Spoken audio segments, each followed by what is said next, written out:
Secret societies are relatively small groups in which membership is gained by initiation. Many of the groups practice ritual ceremonies with religious influences, particularly that of mysticism and Satanism. Many of the societies claim to be just a social club, but others speculate that these fraternities have a hidden agenda, such as gaining power within society or amassing large amounts of wealth. Since the practices of these societies are meant to be secret, much of the information about them are in question.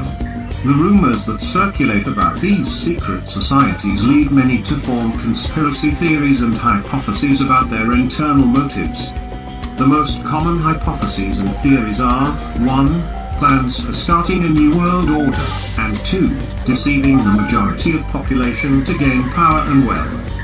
Below is a list with secret societies outlined: the American Vision Bilderberg Group, Elks, Benevolent and Protective Order of Elks, Foresters, Freemasonry, Hermetic Order of the Golden Dawn, Illuminati, Jobs Daughters, Knights of Columbus, Knights of Maccabees, Knights of Paradise, Knights of the Golden Eagle, Knights Templar, Ku Klux Klan, Martinism, Modern Woodmen of America, Moose, Loyal Order of Moose, National Grange, Order of the Patrons of Husbandry, Oddfellows, Order of Owls, Order of the Garter, Ordo Templi Astarte, Otar, Ordo Templi Orientis, Oto, Red Men, Rosicrucians, Shriners International, Lagrange, the Order of Skull and Bones, Thule Society, Thule Society. Now let us compare notes of my explanation as to what the origins of the Thulean tribe were, as a part of the Aztlanteans of the Younger Dryas, and this comprised definition derived from a published book on secret societies.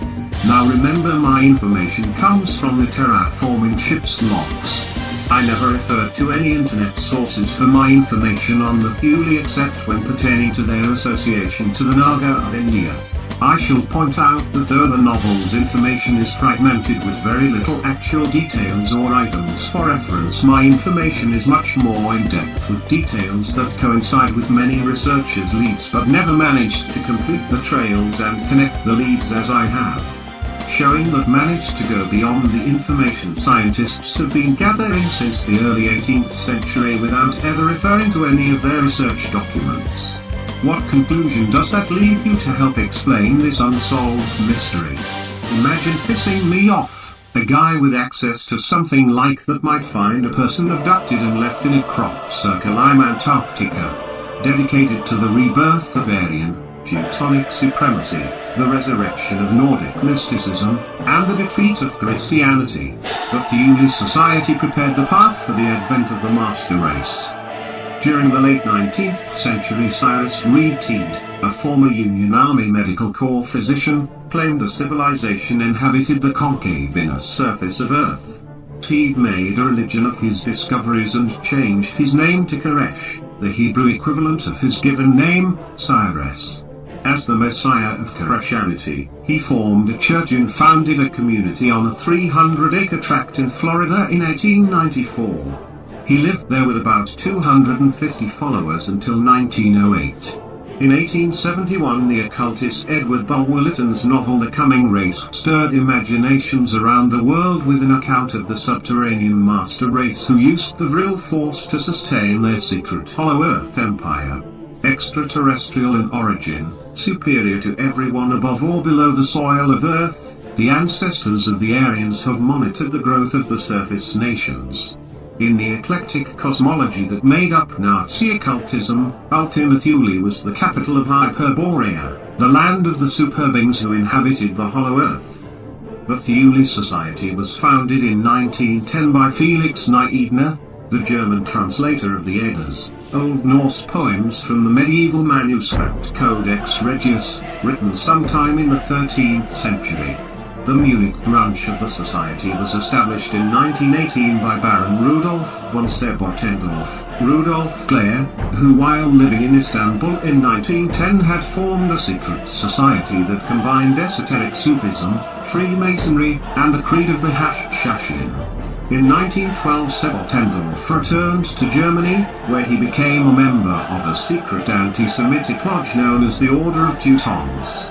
Baron von Sebottendorf was also conversant with the Bavarian Illuminati, the Knights Templar, the Holy Them, the Golden Dawn, the German Order Walvator of the Holy Grail, and Rosicrucianism.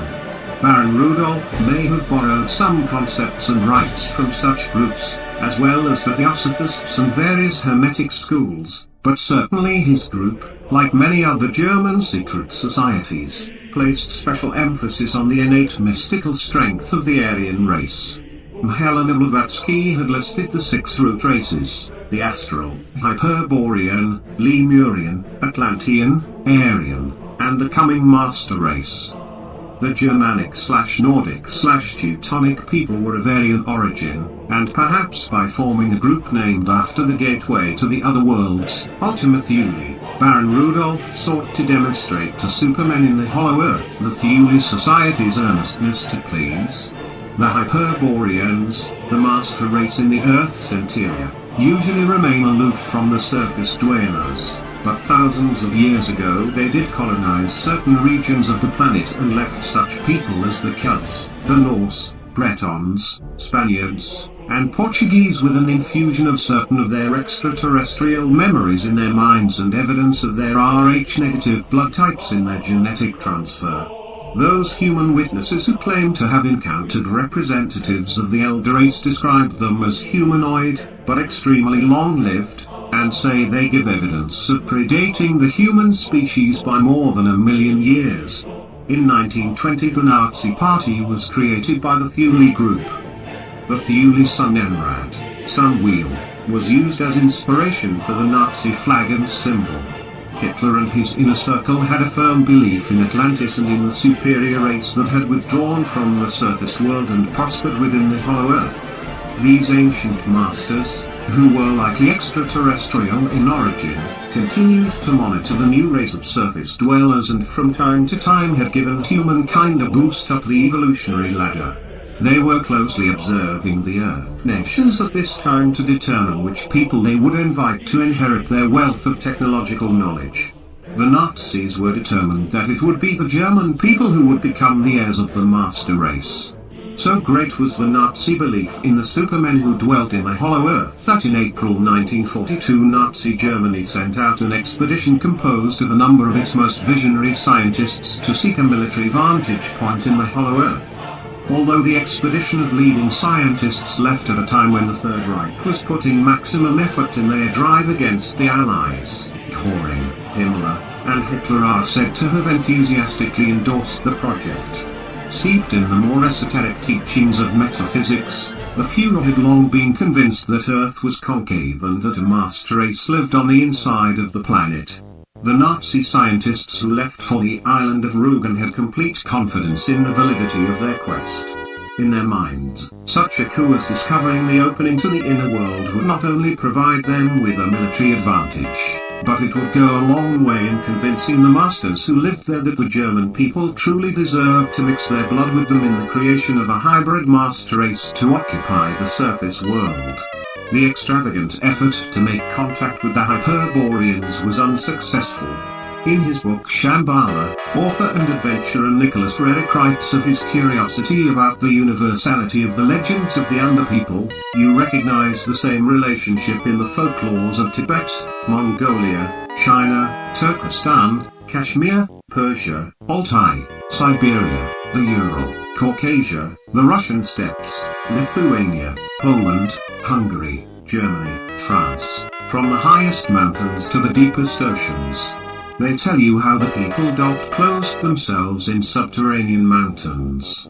They even ask you if you want to see the entrance to the cave through which the saintly persecuted folk fled.